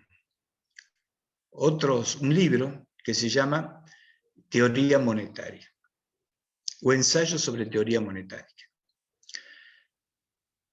que básicamente está basado trae, fíjense, en 1966, pleno auge de la economía keynesiana. Yo les había dicho que la economía keynesiana, o la teoría keynesiana, había tenido su máximo esplendor desde fines de la Segunda Guerra Mundial, o sea, inicios de la década de 1950, hasta mediados de la década de 1970. Por lo tanto, en 1966 estábamos en pleno auge de la teoría keynesiana. Keynes ya no vivía, Keynes murió en 1946, pero Hicks fallece creo en 1986. Hicks en 1966 publica entonces sus ensayos sobre teoría monetaria. Y en sus ensayos sobre teoría monetaria, él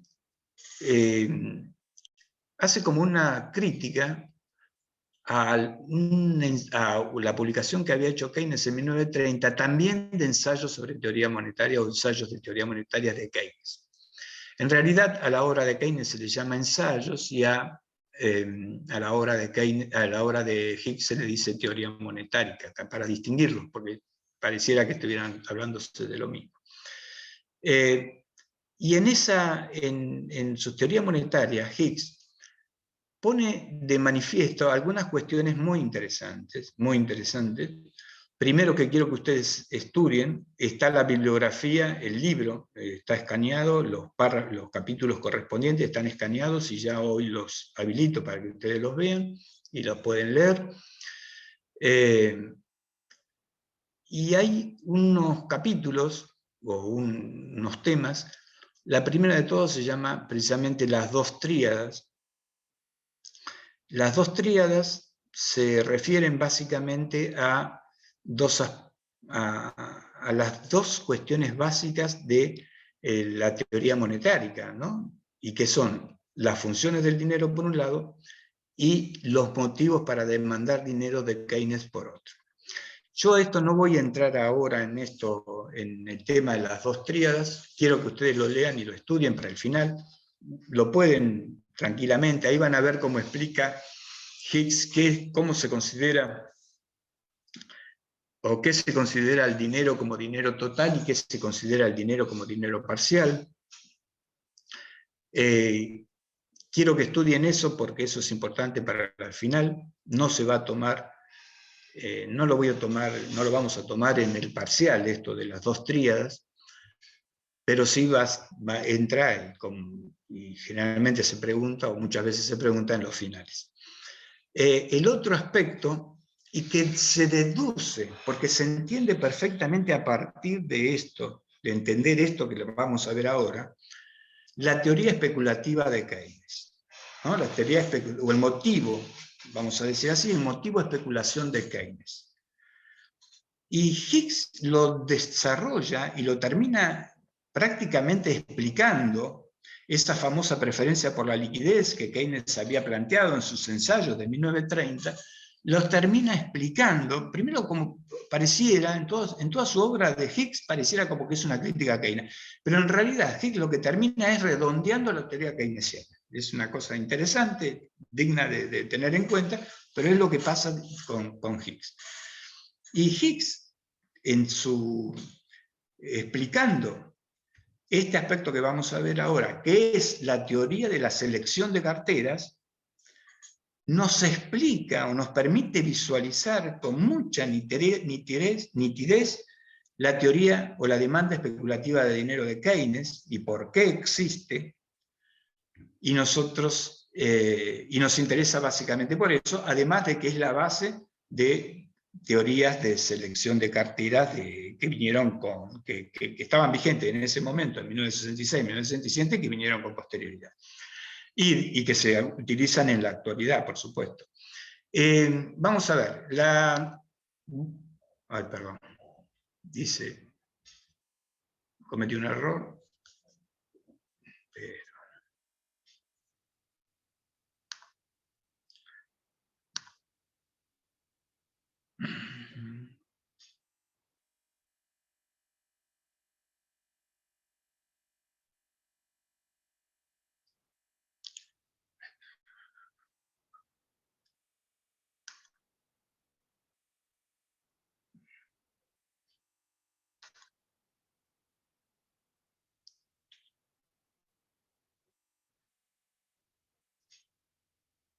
A ver un segundito, por favor, porque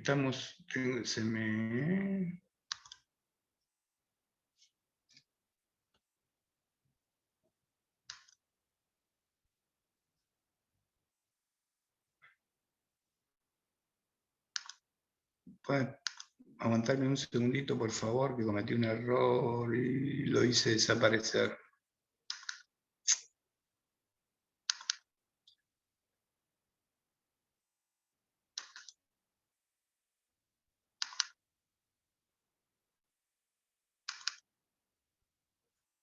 Ya estoy.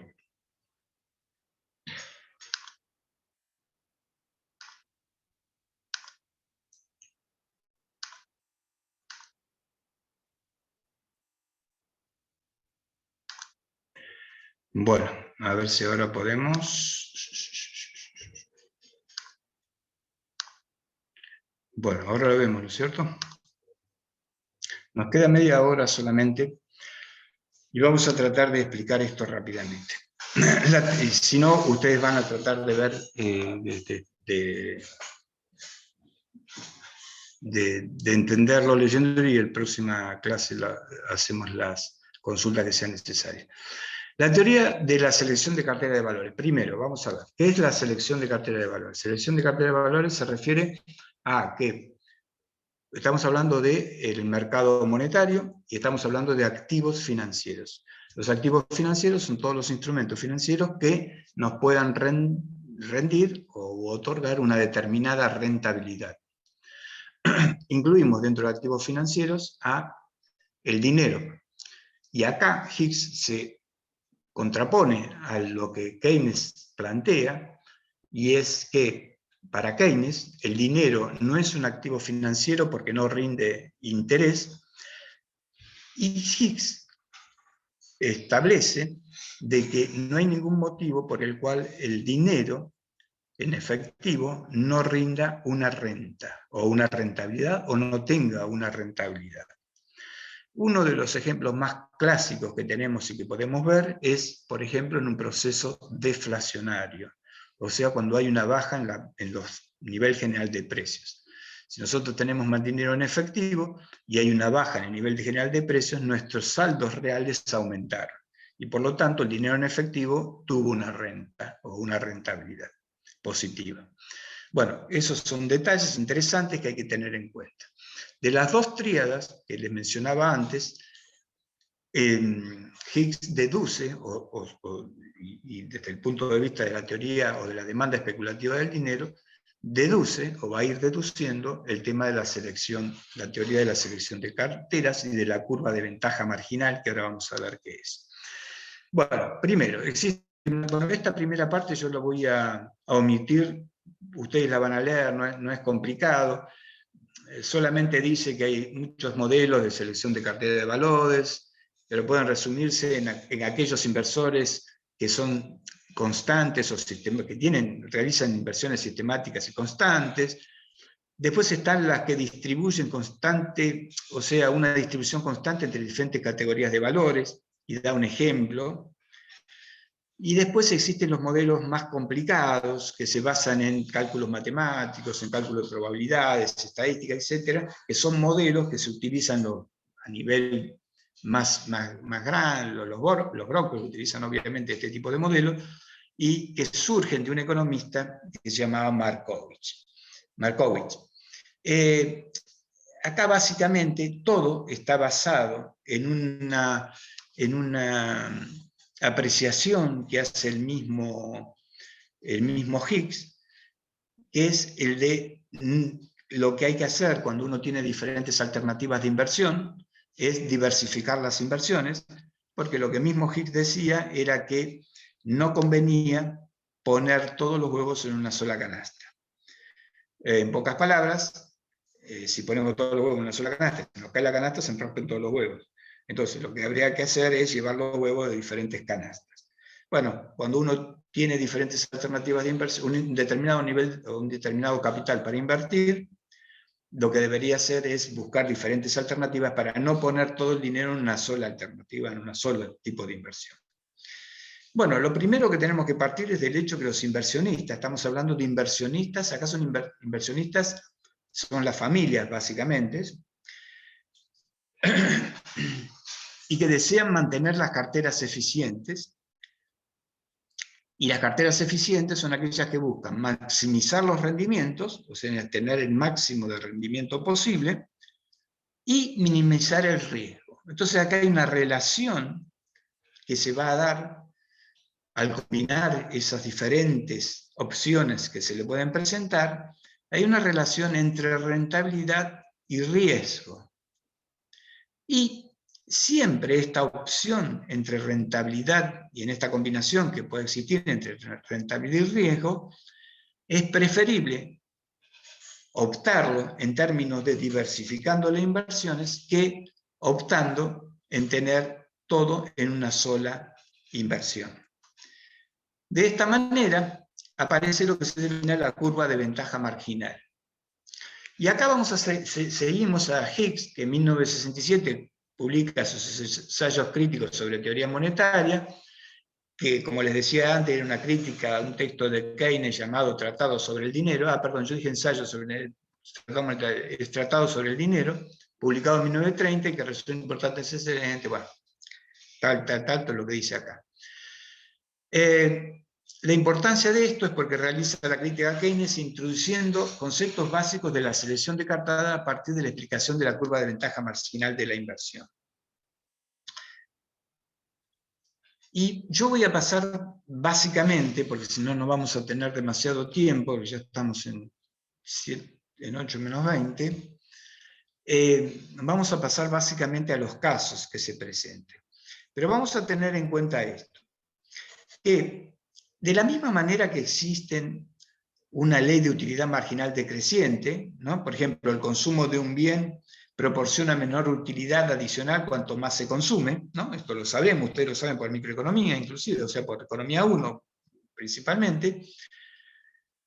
También existe esta ley de ventaja marginal decreciente en la cartera de valores. Y por tanto se va a plantear, y esto lo pone es muy importante porque Higgs lo pone como primer término, se va a plantear que existirán determinados tipos de inversores. Y esos inversores tienen diferentes características. Están aquellos que tienen mucha aversión al riesgo. Aversión es como miedo, ¿no? Tenemos aversión a algo, le tenemos miedo, tenemos cuidado, etcétera, etcétera.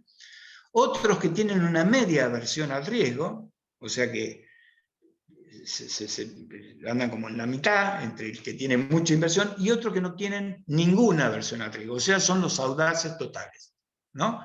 Yo tengo 10 millones de pesos y soy una persona que tengo un capital, claro, yo siempre digo que la aversión al riesgo está directamente relacionado con el capital que se tenga y la decisión que se haga en términos de la inversión que se quiera realizar. O sea, si yo tengo 10 millones de pesos como capital y tengo que elegir, o sea, quiero invertir esos 10 millones de pesos, lo más probable es que mi aversión al riesgo, como mucho, o cuanto menos digo, será como media. No voy a tener ninguna aversión al riesgo, porque es mi único capital. Entonces voy a manejarme con determinado grado de cuidado. Ahora, si yo tengo 10 millones o quiero invertir 10 millones de capital, de un determinado capital, pero mi cartera o mi poder de riqueza es de 100 millones, y probablemente que con esos 10 millones mi aversión sea casi nula. Y entonces me arriesgue porque digo, bueno, si puedo, si me arriesgo mucho, con 10 millones puedo obtener en el corto plazo una renta muy grande. Si los pierdo, bueno, los pierdo. Total, tengo 100 y se terminó un poco la cuestión. Pero entonces hay, ¿no?, una relación también en términos de eso, de lo que les acabo de mencionar. Ahora bien, la ventaja marginal de la inversión en cada valor o en cada opción que se tenga es el rendimiento probable que tenga ese valor o esa opción o ese activo financiero. Y la aversión o no al riesgo se puede medir en términos de utilidad subjetiva, pero fundamentalmente en términos de certeza o de perspectiva de rendimiento de ese valor. O sea, yo voy a tener una determinada aversión, como les decía recién, en función del capital que tenga, pero también en función de la perspectiva de rendimiento que tenga el valor, o la perspectiva de rendimiento que yo espero que tenga ese valor. Si mi perspectiva de rendimiento son muy bajas, o de rendimiento bueno, alto, es baja, y bueno, obviamente que voy a tener una aversión al riesgo mayor, porque no me voy a arriesgar en algo que ya sé que probablemente vaya a perder. Ahora, si las perspectivas de rendimiento son muy altas por X motivos, y bueno, mi aversión al riesgo probablemente sea mucho menor, porque ahí me voy a jugar, ¿no? Si las probabilidades de ganar son muy altas. Bueno, así que todo este juego, que está explicado en estas breves palabras, resume bastante todo lo que Higgs nos quiso decir y lo que nosotros necesitamos ahora ver. Higgs plantea la existencia, bueno, como decía antes, primero de que el dinero, para Keynes, bueno, la crítica que le hizo a Keynes en el sentido de que el dinero, según Keynes, no rendía intereses, mientras otros activos sí, y Higgs dice que no existen razones prácticas que muestren que no sea perfectamente posible utilizar un medio de cambio que rinde intereses, o sea, el dinero. Y aparece entonces lo que Higgs llama inversión cierta e inversión incierta. Y ahora vamos a ver, entonces, presten atención a eso, inversión cierta e inversión incierta. Una inversión cierta es aquella en la cual yo tengo casi la mayor seguridad de que al menos no voy a perder. Y una inversión incierta es la que está dentro de un acúmulo de opciones de inversión en las cuales hay una probabilidad de que yo pueda perder. Recuerden que en la teoría, en la demanda especulativa de Keynes, la demanda especulativa de dinero de Keynes, el punto central del momento de la especulación, o sea, de que una persona demanda especulativamente dinero, es el punto en el cual esa persona piensa o puede creer de que vaya a perder capital. Entonces, teniendo presente eso, ahora podemos entender qué es lo que Keynes nos va a explicar. Y entender lo de noción incierta y lo de noción cierta. Vamos a suponer, acá están vamos a ver diferentes alternativas que pueden presentarse. No está ordenado esto, lo voy a poner entonces todo directamente. Bueno, digamos lo siguiente. Esto es un gráfico. Por favor, Sebastián o Lucas, me pueden avisar en el horario, porque no veo la hora. Este es un gráfico que dibuja Higgs, que ustedes mismos lo van a ver en el propio libro de Higgs, que está en la bibliografía, en donde vamos a ver lo siguiente. 0 y K, esta base, digamos que es la inversión total, es lo que tengo para invertir. Supongamos esos 10 millones de pesos que tengo para invertir. Al mismo tiempo, el inversor puede distribuir su inversión entre inversión cierta e inversión incierta. En este gráfico, el inversor va a dedicar desde el punto A hasta el punto C, o C al punto A, como inversión incierta, este tramo. Esperen que creo que acá tengo yo. Quedan 15 minutos, Fernando. Ok. Bueno, entonces, como les decía, entre C y A hay una inversión incierta, y entre A y C' hay, yo decido como inversión, una inversión cierta. ¿Qué significa esto? La inversión incierta, que sería este rango, supongamos el 50%, 5 millones de pesos o lo que sean, lo distribuyo entre diferentes opciones de inversión. Por ejemplo, bonos, letras del tesoro, bueno, lo que sea, acciones, diferentes opciones que haya de inversión. Esa inversión es incierta porque yo no voy a tener, porque va a existir, mejor dicho, una cierta incertidumbre respecto a su rendimiento futuro.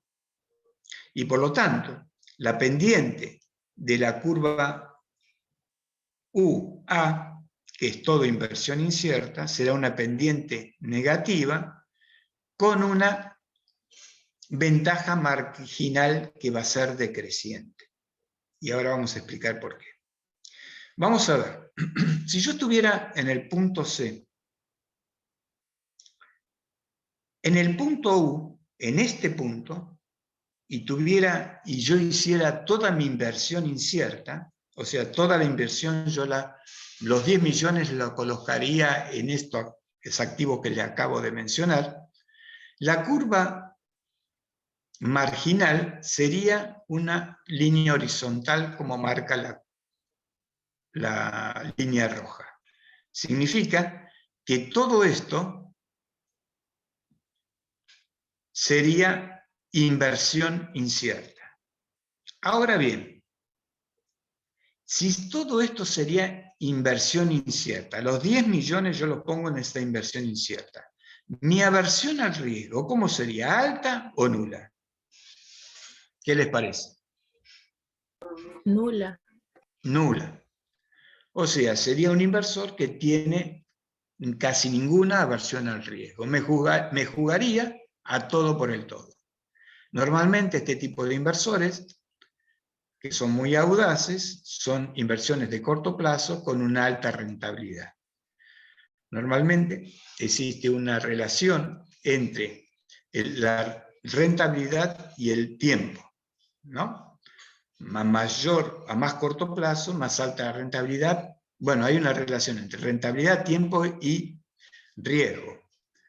A más corto plazo, más riesgo y mayor rentabilidad. Cuanto mayor es el riesgo, más alta la rentabilidad posible.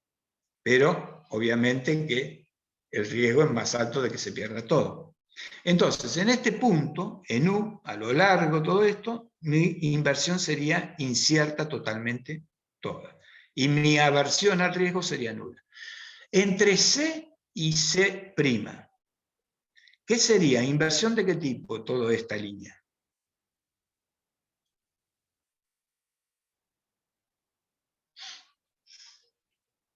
¿Qué les parece? Yo acá en C estoy en el mismo nivel que en C'. ¿Puede repetir la pregunta, profe?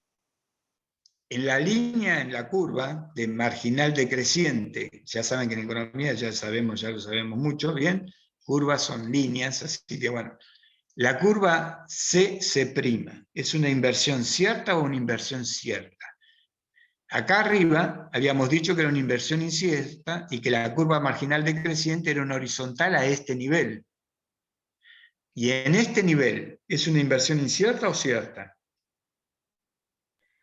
Creo que no es ¿Cierta, profe? el total o no, porque hay una parte que es incierta y una parte que es No, cierta. pero olvidémonos ahora de la parte esta incierta. Ah. Yo digo entre C y C', todo, como habíamos dicho entre U y este punto acá, que no importa.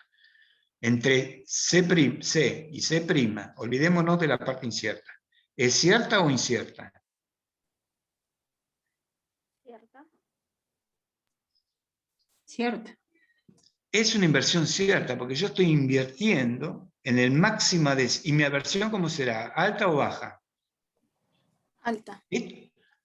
Mi aversión será alta. No, Acá perdón. ¿Cómo? Perdón, no escuché. ¿Qué dijeron? Es una versión alta.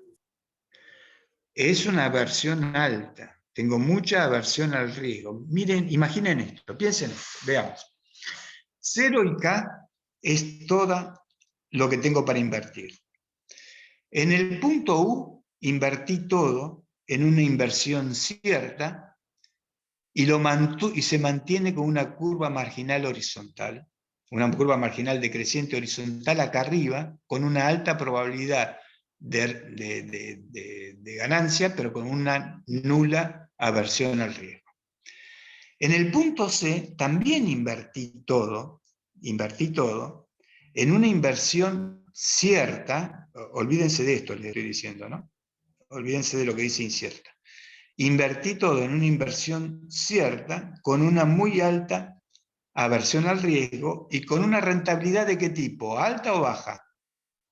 Baja. Baja. ¿De acuerdo? Acá es alta la rentabilidad porque hay mucho riesgo, acá es baja la rentabilidad porque hay poco riesgo. ¿Estamos de acuerdo hasta ahí?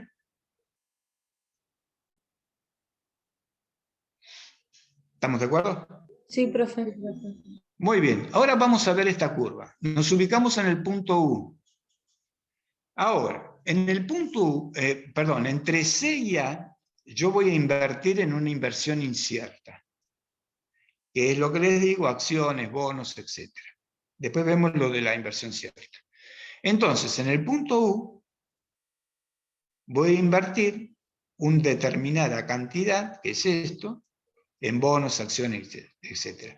Tiene una curva marginal decreciente porque a medida de que la inversión se va haciendo menos riesgosa, acá es lo más riesgoso de todo, y la máxima rentabilidad que podría obtener. Fíjense, U acá es la máxima rentabilidad. U significa acá máxima rentabilidad.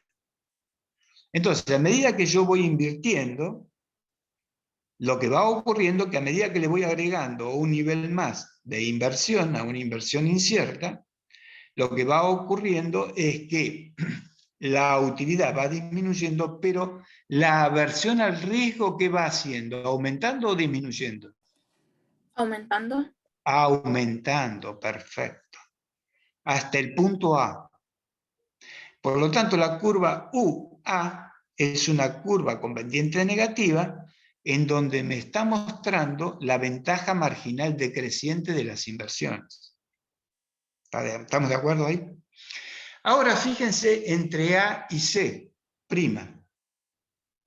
Entre A y C' es inversión cierta. Quiere decir de acá que tengo una alta aversión al riesgo, porque en el punto A habíamos dicho de que llegábamos a una alta aversión al riesgo, y al mismo tiempo tenemos una baja rentabilidad o probabilidad de rentabilidad. Bueno, en general, los inversores entonces dicen, una parte yo lo invierto en lo que se llama inversión incierta. ¿De acuerdo? Donde voy a tener una determinada curva de ventaja marginal decreciente, y otra porción la voy a invertir en un valor que tenga o que sea una inversión cierta, en el cual yo no tenga riesgo de perder. Por ejemplo, Higgs habla de esta inversión cierta como precisamente, y acá empecemos a pensar en lo que decía Keynes, en el dinero en efectivo.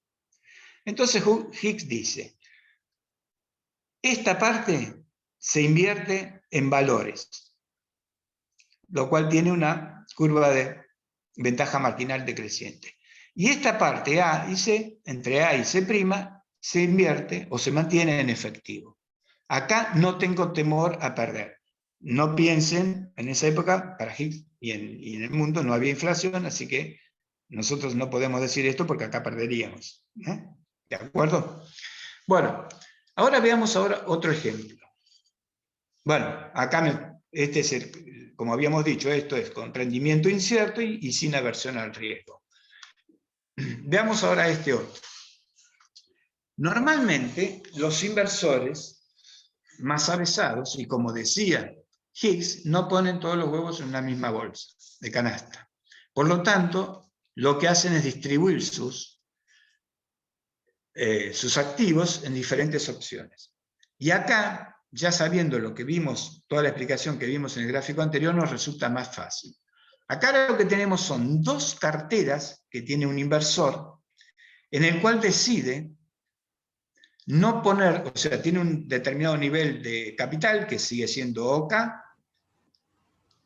y no decide separar estas inversiones en dos carteras que tengan rendimientos o curvas de ventaja marginales que van a ser decrecientes. Estas dos, de C a A y de B a C', ¿qué tipo de inversión serán? ¿Ciertas o inciertas? Incierta. Inciertas, perfecto.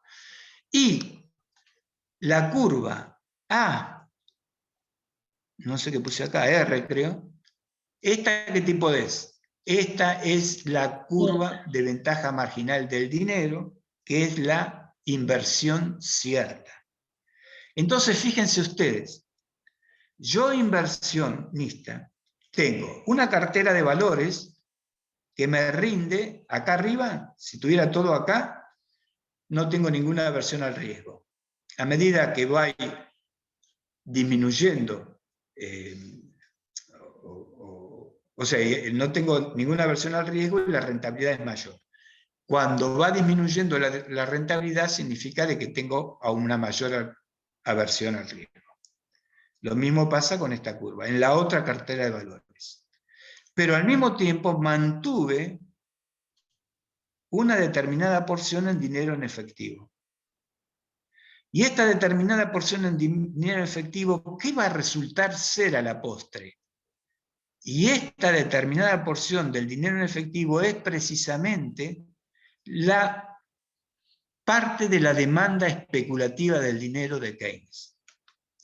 El inversor tiene una parte en efectivo esperando a ver qué es lo que va a hacer con este dinero en efectivo, o esperando a invertirlo en alguna de estas opciones o en una nueva opción de valor. Bueno, acá explica un poco lo que acabamos de decir. Bueno, por supuesto, es el rendimiento de la inversión cierta, C y E, K, o sea, este trayecto, y todo lo demás. Ahora, estamos casi en la hora, Fernando.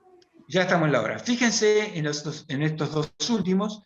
En la primera de las situaciones va disminuyendo la aversión al riesgo, y como va disminuyendo la aversión al riesgo en este caso, va disminuyendo la aversión al riesgo, las curvas de inversiones se cortan en este punto, arriba de la curva de inversión cierta.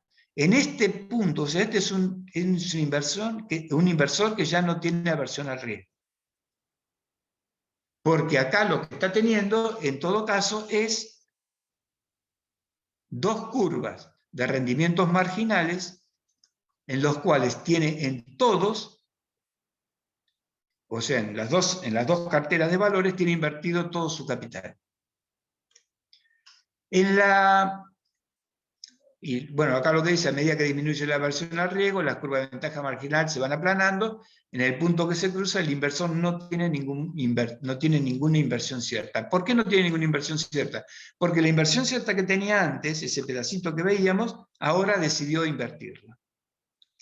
Y acá es el caso de inflación. Cuando hay inflación, la certeza del dinero tiene que ver con la confianza que se tiene en él, dice Hicks. La expectativa de inflación crea desconfianza y el dinero deja de ser una inversión cierta. O sea, deja de ser un activo financiero. Acá pasa lo que diría Keynes. Entonces las curvas se desplazan hacia arriba, líneas rojas, y la inversión cierta, AB de los gráficos 1 y 2, o sea, de los dos gráficos anteriores, o sea, la parte de la inversión cierta, o sea, lo que sería el dinero en efectivo, desaparece, porque no puede existir ya dinero en efectivo. No tendríamos nosotros guardado dinero en la Argentina en efectivo, porque sería perder. ¿De acuerdo? Bueno, ya vamos a ir dejando, porque ya estamos en 59. Ustedes lean esto, ahora yo lo voy a subir, y ya en estos días, hoy, ahora o mañana los voy a subir, y van a tener para leerlo. Dudas que existan, la vemos en la clase práctica del jueves. ¿De acuerdo? Así que bueno, muchas gracias. Fue un poco apurado todo esto último, pero vamos a tratar de darle redondearlo un poquito el próximo jueves. Bueno, me despido acá y nos vemos el jueves. ¿De acuerdo? Chao, profe. Nos vemos. Bueno, muchas gracias. Hasta luego.